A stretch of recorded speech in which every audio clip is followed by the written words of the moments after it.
La réalisation d'une désinfection des mains de niveau chirurgical fait partie des mesures de prévention des infections nosocomiales en bloc opératoire. Ce n'est qu'au XIXe siècle qu'Ignaz Philipp Semmelweis, un médecin obstétricien hongrois, démontra l'utilité du lavage des mains. En effet, à cette époque, les chirurgiens et obstétriciens, après dissection de cadavres dans le cadre d'autopsies ou d'études anatomiques, n'hésitaient pas à réaliser des accouchements ou des interventions chirurgicales et transmettaient ainsi des germes responsables d'infections. Il démontra que le lavage des mains diminuait le nombre des décès causés par la redoutable fièvre puerpérale des femmes après l'accouchement. Jusqu'alors, les médecins accoucheurs essayaient en vain de comprendre d'où venaient les fièvres puerpérales en faisant justement de nombreuses autopsies. Ce n'est que difficilement qu'ils furent convaincus par les idées de Semmelweis. Il s'avérait qu'eux-mêmes transmettaient involontairement la maladie. Nous vivons dans un monde de microbes et il est à noter par exemple que le nombre de bactéries présentes dans notre tube digestif, la flore intestinale, dépasse le nombre de cellules qui constituent notre organisme. Ces bactéries sont bien évidemment nécessaires au processus de digestion et à la protection contre diverses maladies. Il en va de même de la peau et des mains, où il n'est pas anormal de trouver des germes, certains potentiellement pathogènes, comme le staphylocoque doré par exemple.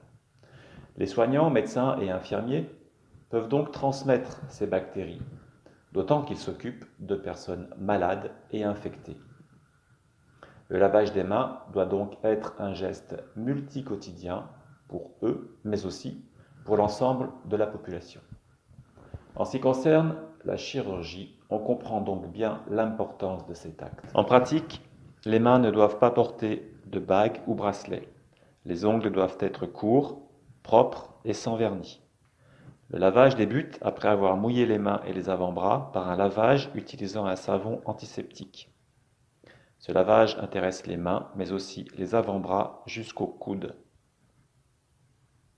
Une brosse stérile est utilisée pour brosser les ongles.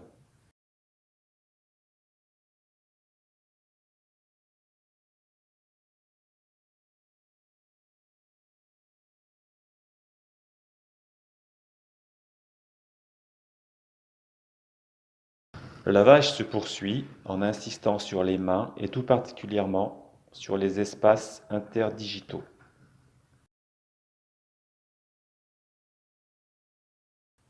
Le rinçage est fait en évacuant l'eau vers les coudes. Les mains et avant-bras sont ensuite séchés minutieusement par tamponnement, toujours en remontant vers les coudes, avec un essuie-main en papier.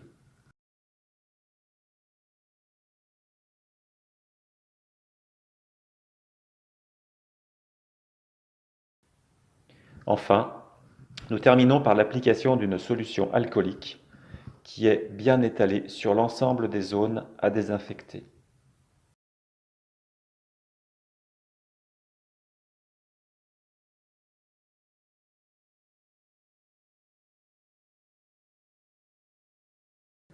Ce n'est qu'ensuite que le chirurgien passe en salle d'opération où il enfilera une casaque stérile, puis des gants stériles.